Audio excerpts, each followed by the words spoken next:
Hello students, welcome back your YouTube channel physics by Praveen Kumar. इस video में हम आपको बताने जा रहे हैं टाइम और स्पीड के बीच में ग्राफ डिफरेंट टाइप्स किस तरह से बनते हैं और उस ग्राफ से आप क्या समझते हैं। और पिछले वीडियो में हमने जो बताया था टाइम और डिस्टेंस के बीच, टाइम डिस्प्लेसमेंट के बीच ग्राफ आपको बताया था। इस ग्राफ को समझेंगे, एक्स एक्सिस पे टाइम ले लेते हैं और बाई एक्सिस पे ले लेते हैं हम स्पीड। स्पीड और वेलोसिटी के सेम ग्राफ होंगे तो केवल एक स्पीड वाला बता देते हैं, थोड़ा सा जो डिफरेंट होगा उससे बता देंगे। डिफरेंस को बताकर आप time between time and speed and between time and velocity के बीच में ग्राफ आसानी से समझ सकते हैं। तो पहला जो ग्राफ है वो एक्स एक्सिस के पैरेलल यहां से हम आरंभ करते हैं, ठीक है ना। इसके क्या, ये मान लीजिए हम इसको डिवाइड कर देते हैं 1 2 3 4। यहाँ टाइम दे रखा है मान लीजिए सेकंड में और यहाँ स्पीड देखिए मीटर पर सेकंड में।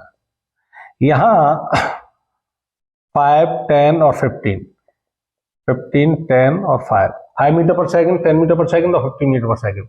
इस ग्राफ को देखने से आपको पता चलता है कि यहाँ पर जो ऑब्जेक्ट है उसकी स्पीड है 15 मीटर पर सेकंड।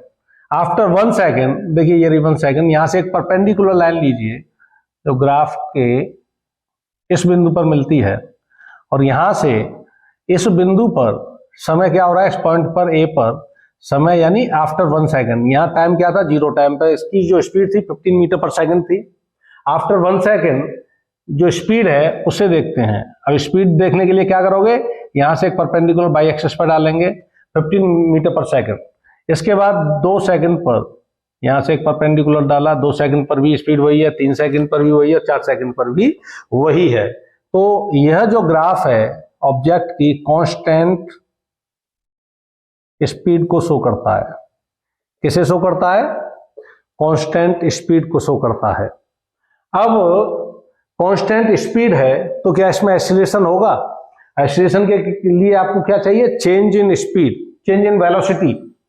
तो चेंज इन वेलोसिटी, अब कांस्टेंट स्पीड है तो वेलोसिटी में तो चेंज होगा ही नहीं। वेलोसिटी, कांस्टेंट स्पीड के लिए वेलोसिटी में चेंज हो सकता है, लेकिन इस स्थिति में ये मान के चल रहे हैं कि वेलोसिटी में भी चेंज नहीं हो रहा है। तो जब वेलोसिटी में चेंज नहीं हो रहा है तो एक्सीलरेशन क्या हो जाएगा, 0। इस कंडीशन में यदि टाइम और वेलोसिटी के बीच में ये ग्राफ होता तो एक्सीलरेशन इसका 0 होता। अब क्योंकि टाइम और स्पीड के बीच ग्राफ है तो कांस्टेंट स्पीड से जा रहा है ये। दूसरा, स्लोप के माध्यम से भी इसे समझेंगे अभी। एक्सीलरेशन के लिए a = क्या होगा, change in velocity upon time. तो वेलोसिटी किस एक्सिस पे आएगी, देखिए बाई एक्सिस पे आ रही है, तो बाई एक्सिस अपॉन टाइम किस एक्सिस पे आ रहा है, अपॉन एक्स एक्सिस। तो एक्सीलरेशन जो निकालना होगा इसमें, पिछले जो ग्राफ था उसमें भी आपने समझा था, उसमें इस तरह से वेलोसिटी को निकाल रहे थे। जब टाइम और डिस्टेंस के बीच ग्राफ दे रखा था तो जो स्लोप था वो वेलोसिटी और स्पीड को बता रहा था, और जब ग्राफ टाइम और स्पीड के बीच दे रखा है तो जो स्लोप है यानी जो tan थीटा है वो क्या बताएगा, एक्सीलरेशन को बताएगा। देखिए tan थीटा किस तरह से, इसमें समझते हैं अभी। ये जो ग्राफ है एक्स एक्सिस पे है और बाई एक्सिस है। एक्स एक्सिस पे क्या लेते हैं, टाइम, और बाई एक्सिस पे ले लिया आपने स्पीड। अब a = क्या आया है, by axis upon X axis. अब यहां इस बिंदु पर यहां से एक परपेंडिकुलर हमने ये डाल दिया। अब इस ट्रायंगल में हम देखेंगे ये a = बाई एक्सिस कौन सा है, ये वाला आ जाएगा AB, बाई एक्सिस के पैरेलल है, और एक्स एक्सिस ये आ जाएगा OA। तो AB अपॉन OA क्या होगा इस ट्रायंगल से, tan थीटा। tan थीटा होगा, एक्सीलरेशन किससे आप पता करेंगे, अब tan थीटा से। और उन वाले ग्राफ में जो टाइम और डिस्टेंस के बीच में ग्राफ दे रखा था उसमें tan थीटा किसको रिप्रेजेंट कर रहा था, और वेलोसिटी को और स्पीड को। और यहां जब ग्राफ टाइम और स्पीड के बीच दिया जाएगा तो टेन थीटा रिप्रेजेंट करेगा एक्सीलरेशन को। ये ध्यान रखने वाली बात है। अब इसमें देखिए टेन थीटा कितना है, इसमें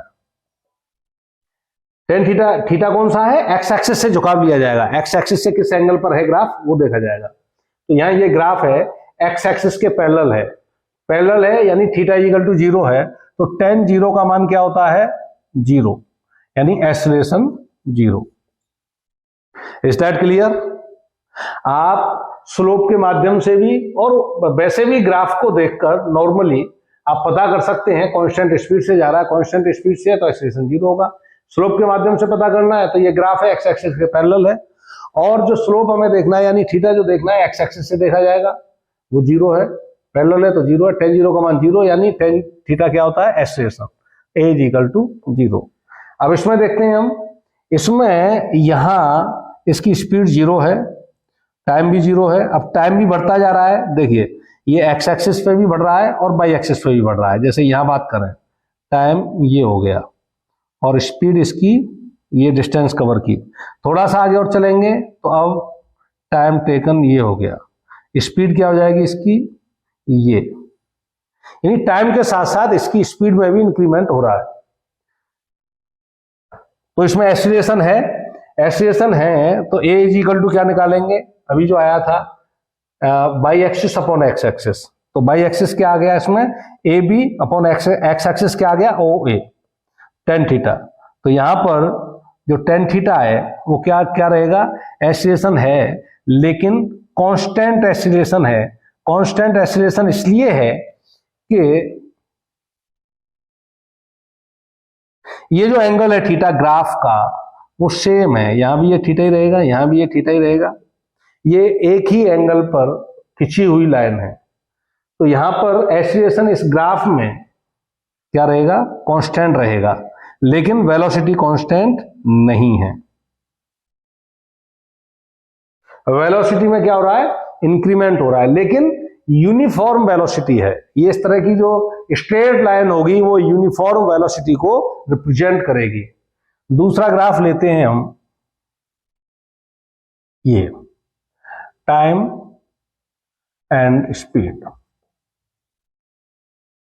यहां थीटा यदि देखते हैं एक्स एक्सिस से झुकाव, इसकी स्पर्श रेखा खींचिए, ये हो गया। यहां एक्स एक्सिस के पैरेलल एक्स एक्सिस से झुकाव देखना है, यहां इसकी स्पर्श रेखा खींचेंगे, ये थीटा ही हो जाएगा, थीटा 1 थीटा 2। यहां देखेंगे तो यहां लगभग स्पर्श रेखा ऐसी जाएगी थीटा 3। यहां जो है थीटा का इस यह जो ग्राफ लाइन है इसका झुकाव विभिन्न पॉइंट्स पर, जो डिफरेंट पॉइंट्स हैं उन पर डिफरेंट डिफरेंट है, लेकिन क्या कॉमन है इसमें, थीटा जो है एंगल जो है वो क्या हो रहा है, इंक्रीमेंट हो रहा है। इंक्रीमेंट हो रहा है तो थीटा 10 के जो मान है 0 से लेकर 90 तक जब चलते हैं इंक्रीमेंट होता है थीटा की वैल्यू उसमें 10 में, तो उसका मान बढ़ता है, यानी 10 थीटा क्या हो रहा है इसमें इंक्रीज हो रहा है।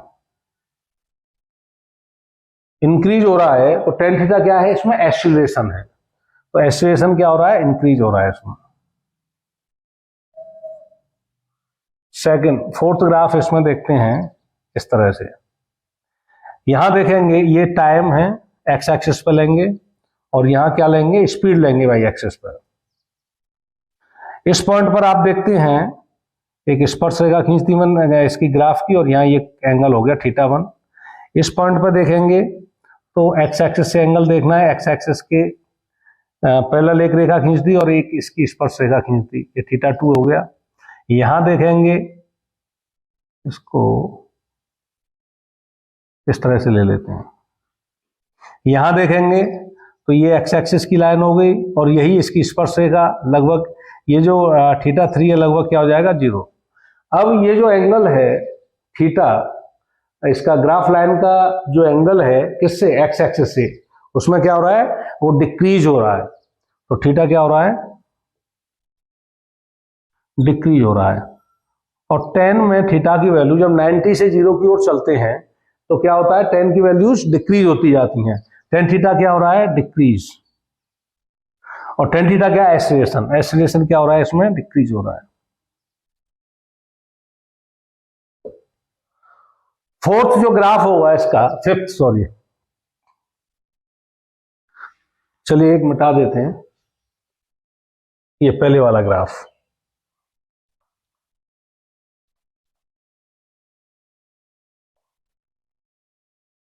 फोर्थ जो ग्राफ है इसका, पहला ग्राफ लिया था हमने एक्स एक्सिस के पैरेलल, इसको ले लेते हैं हम वाई एक्सिस के पैरेलल। ये टाइम हो जाएगा, यहां हो जाएगी स्पीड वाई एक्सिस पर, ये एक्स एक्सिस और वाई एक्सिस। यहां थीटा को जो देखते हैं ये क्या है, 90। जो ग्राफ का एक्स एक्सिस से जो एंगल है वो 90 है, और एक्सीलरेशन क्या होगा, 10, 90, इन्फिनिटी। किसी भी ऑब्जेक्ट का एक्सीलरेशन 90 इन्फिनिटी नहीं हो सकता है, तो यह इम्पॉसिबल है, ये ग्राफ नहीं बन सकता है। ये टाइम और स्पीड के लिए और टाइम और वेलोसिटी के लिए ये ग्राफ नहीं बन सकता है। इसमें देखेंगे साइन वेव, साइन वेव के लिए ये टाइम हो गया, ये स्पीड। स्पीड जो है यहां ये इस वो अपर डायरेक्शन में ये प्लस वाई और माइनस वाई, ये स्पीड पॉजिटिव है, लेकिन यहां स्पीड नेगेटिव हो रही है। स्पीड के लिए यह पॉसिबल नहीं हो पाएगा, लेकिन वेलोसिटी जो है नेगेटिव और पॉजिटिव दोनों तरह से हो सकती है, तो ये वेलोसिटी के लिए पॉसिबल है। ये ग्राफ 6 तरह के ग्राफ बता दिए गए हैं, और इससे पहले वीडियो में जो ग्राफ थे इससे पहले वाले वो बता दिए गए थे। इसके बाद में एक चीज और समझना है आपको, जब भी टाइम और स्पीड के बीच ग्राफ दे रखा हो और डिस्टेंस आपको निकालनी हो, तो यह जो ग्राफ लाइन है इसके नीचे घिरे हुए क्षेत्र का क्षेत्रफल आप निकाल लेना, डिस्टेंस कवर्ड निकल आती है। आगे के वीडियोस में इसी की सहायता से हम इक्वेशंस ऑफ मोशन के तीनों फॉर्मूलों को ड्राइव कर सकते हैं। ये हमें पता होना चाहिए कि टाइम और स्पीड के बीच या टाइम और वेलोसिटी के बीच यदि ग्राफ दे रखा है, तो ग्राफ के नीचे घिरे हुए क्षेत्र का क्षेत्रफल निकालकर हम जो कवर डिस्टेंस है ऑब्जेक्ट के द्वारा उसको ज्ञात कर सकते हैं। तो मिलते हैं अगले वीडियो में। अगले वीडियो में हमारे साथ बने रहिए और हमारे चैनल को सब्सक्राइब भी कीजिए। Thank you.